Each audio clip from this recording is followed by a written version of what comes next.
Halo semuanya, melihat situasi bahwasannya bangsa Indonesia itu sangat mudah dipecah belah.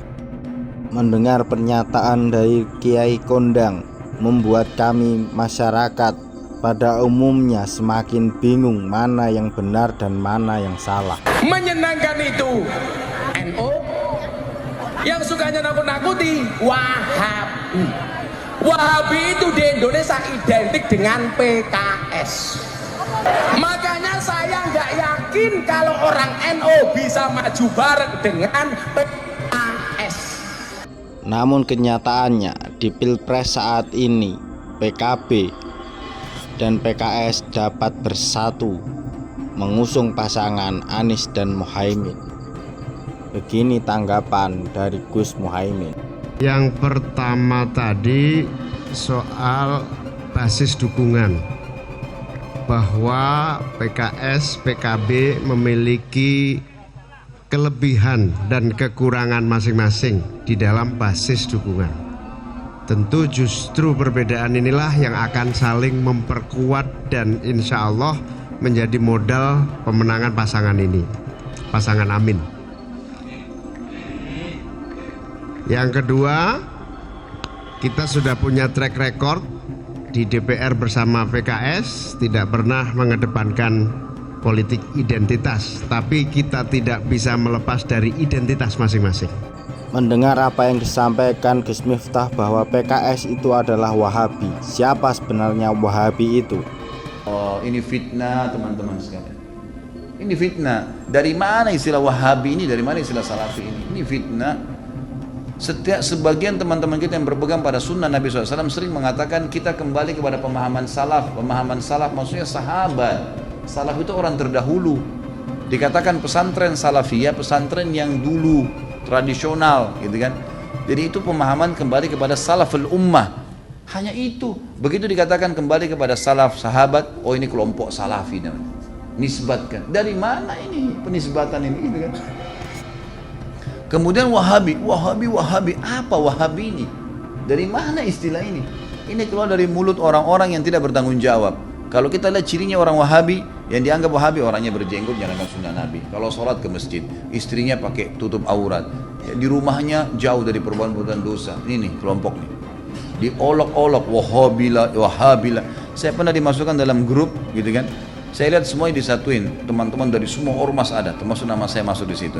Banyak, mungkin ada 80 atau 100 orang ustadz, kiai dan seterusnya. Baru saya masuk di situ saya sudah baca. Wah, ini banyak ustadz-ustadz Wahabi, dimain-mainin gitu, tulisannya pakai O. Wahabilah ini. Oh, ini Wahabi ini suka tolak salawat, suka tolak zikir, suka tolak doa. Saya berpikir kalau saya mau tanggapin, ini 80 orang, 100 orang di situ, kemudian akan habis waktu saya menyita di situ. Sudahlah, saya keluar, minta maaf, saya nggak ada urusannya di sini, saya keluar. Karena yang bilang orang-orang yang pernah belajar di Saudi teman-teman benci sama zikir itu siapa? Anda yang fitnah itu. Gimana caranya? Orang yang belajar di Madinah, di Masjid Nabawi, di Mekah, zikir kepada Allah. Bahkan mereka paling banyak zikirnya kepada Allah. Mereka paling banyak zikir, tapi zikirnya pakai adab, nggak teriak-teriak. Walaupun mendapatkan stigma bahwa PKS itu Wahabi, namun di Pilkada DKI Jakarta, PKS merajai perolehan suara terbanyak. Berdasarkan data KPU DKI Jakarta, Partai Keadilan Sejahtera meraih 1.012.000 suara sekitar itu, sementara PD Perjuangan menempati urutan kedua dengan perolehan 850.174 suara.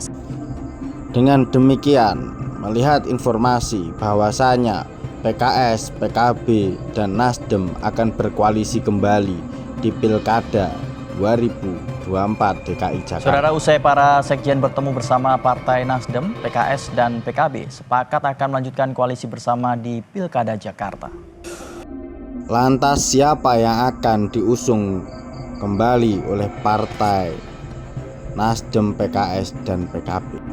Apakah Anies Baswedan kembali? Namun kelihatannya Anies Baswedan sudah tidak tertarik untuk menjadi gubernur DKI Jakarta. Calon Presiden Pemilu 2024 Anies Rashid Baswedan saudara pastikan tidak akan maju pada pemilihan gubernur DKI Jakarta yang diselenggarakan tahun ini juga. Dengan demikian masih menjadi misteri siapa yang nanti akan diusung. Namun yang perlu digarisbawahi bahwasanya isu Wahabi yang digelurakan oleh begitu banyak orang terkait menyudutkan PKS, namun pada faktanya PKS masih dicintai oleh masyarakat, khususnya daerah ibu kota Jakarta. Saudaraku, marilah kita jaga Indonesia tercinta ini secara bersama-sama. Jika teman-teman mencintai Indonesia, maka jangan lupa untuk subscribe dan like video ini.